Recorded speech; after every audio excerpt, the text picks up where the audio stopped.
Pantai Sembilan. Pantai Sembilan is a beautiful beach located on Gili Genting Island in Semarang, Madura. The beach is famous for its soft white sand and clear blue water.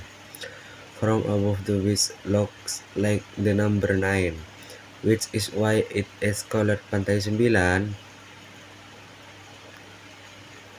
The water at Pantai Sembilan is very calm, so it's safe and comfortable for swimming. Many visitors also enjoy snorkeling because the sea has colorful fish and beautiful coral. When the sun shines, the water becomes bright and sparkling, making the view look like a painting. Along the beach, there are small huts where people can and relax and enjoy the fresh wine.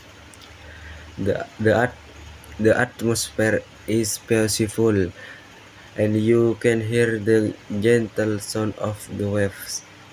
Many families come here to take pictures, play in the sand, or just enjoy the sunset. Pantai Sembilan is a perfect place for anyone who want to rest, enjoy nature, and see the beauty of Sumeneb's island.